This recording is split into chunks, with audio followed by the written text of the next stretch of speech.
You wake up on a Tuesday morning. The alarm blares its familiar tone. Your body moves through the motions: shower, coffee, commute.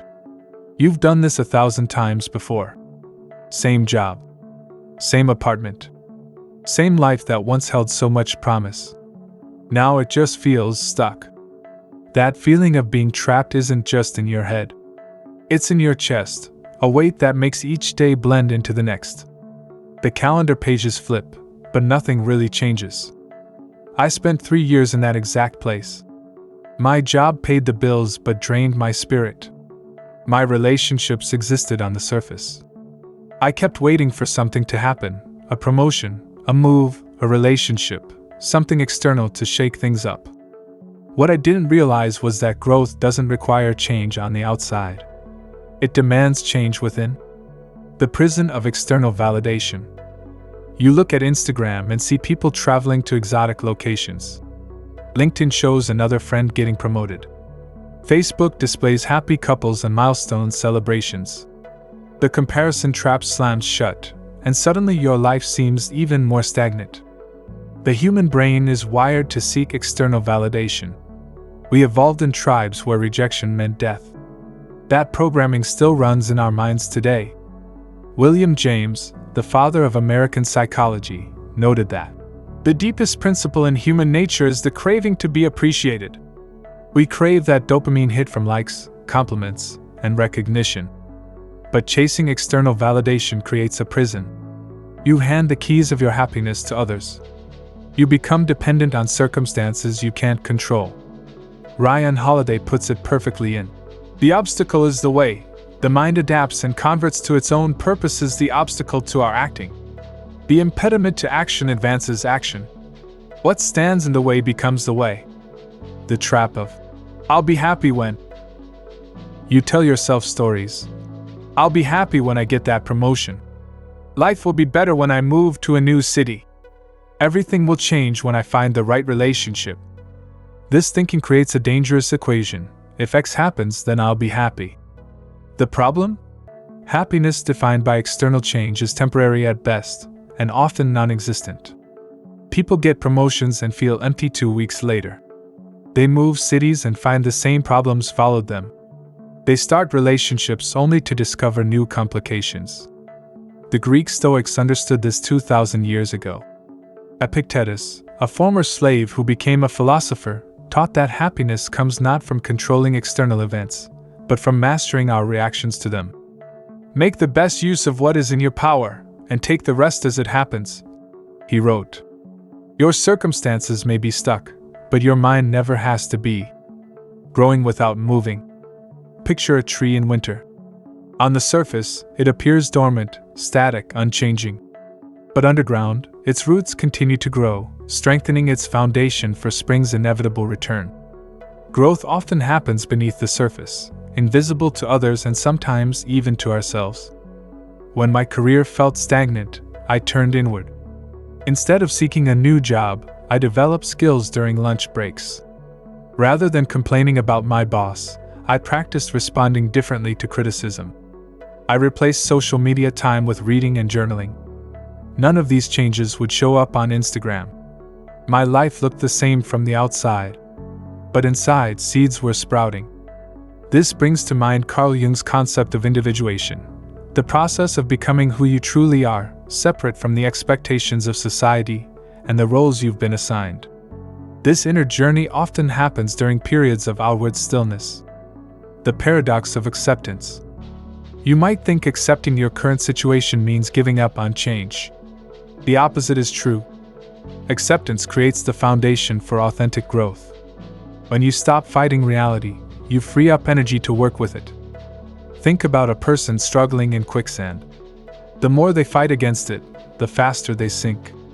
It's only when they accept their situation and work with physics rather than against it that they can save themselves. The same principle applies to your life. Accepting where you are doesn't mean you'll stay there forever. It means you'll stop wasting energy on denial and resistance. As psychologist Viktor Frankl discovered in Nazi concentration camps, when we are no longer able to change a situation, we are challenged to change ourselves. Frankl found meaning in the most horrific circumstances by focusing on his response rather than his conditions. The invisible garden. What if you viewed this stuck period as a fallow field? Farmers know that soil needs rest periods to regenerate nutrients. During these times, nothing appears to grow, but the soil is regaining its strength. Your life works the same way. Periods of apparent stagnation allow for deeper roots, integration of lessons, and preparation for future growth. Start small. Read one meaningful book. Have one honest conversation. Take one step toward physical health. Write in a journal for 10 minutes. These actions won't transform your external reality overnight, but they plant seeds that grow into forests over time. Naval Ravikant says, "All greatness comes from suffering." The discomfort of feeling stuck often precedes the greatest periods of growth, if you use it productively rather than just enduring it. The path through discomfort. Growth requires discomfort. Your brain evolved to conserve energy and avoid pain. It prefers routine and safety over growth and challenge. When you push against this programming, when you deliberately seek discomfort through learning, vulnerability, or physical challenge, your brain creates new neural pathways. This neuroplasticity is the physical manifestation of growth. Each time you do something uncomfortable, speak up in a meeting, have a difficult conversation, try a new skill, you're literally rewiring your brain. Matthew Walker, in his book, Why We Sleep, explains that your brain consolidates these new connections during deep sleep. The efforts you make during the day become permanent changes at night. Even when nothing seems to be happening, your brain is growing beneath the surface. Liberation through responsibility. You feel stuck because forces beyond your control shape your life. Economic systems, family expectations, social pressures.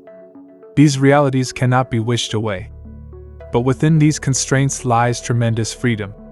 Viktor Frankl discovered this in concentration camps. Everything can be taken from a man but one thing, the last of the human freedoms, to choose one's attitude in any given set of circumstances. Taking responsibility doesn't mean blaming yourself. It means recognizing your power to respond differently, even when circumstances remain unchanged. The practice of presence. The feeling of being stuck often comes from living in the future, imagining a different life, rather than engaging fully with the present one. Meditation teacher Jon Kabat-Zinn defines mindfulness as paying attention in a particular way, on purpose, in the present moment, and non-judgmentally. This practice of presence transforms ordinary moments into opportunities for growth. When you wash dishes, really feel the water. When you talk with a friend, listen completely. When you walk outside, notice the sky, the trees, the feeling of air on your skin. These aren't spiritual luxuries. They're practical tools that retrain your brain to find richness in ordinary moments rather than constantly seeking new experiences. The courage to change direction. Sometimes feeling stuck isn't about external circumstances, but about alignment with your deeper values. Sometimes the path forward requires changing direction entirely. Joseph Campbell's concept of the hero's journey begins with the call to adventure, an invitation to leave the known world behind. Many heroes initially refuse this call, preferring the discomfort of stagnation to the terror of transformation. The question isn't whether your life needs to change on the outside. The question is whether your current path aligns with what matters most to you. Beginning today. Growth happens one day at a time, one decision at a time, one moment at a time. You don't need to quit your job tomorrow or move across the country. You don't need to end relationships or start new ones. You simply need to begin. Read one page. Have one honest conversation. Take one walk without your phone. Spend 10 minutes in silence. Every journey begins with a single step, as Lao Tzu observed thousands of years ago. The path to growth when life feels stuck begins with the step you take today, not toward external change, but toward internal transformation. This step won't make headlines. No one might notice it but you. But it plants a seed that, with consistent attention, grows into a life of meaning, purpose, and authentic happiness, regardless of external circumstances. The choice is yours. It always has been.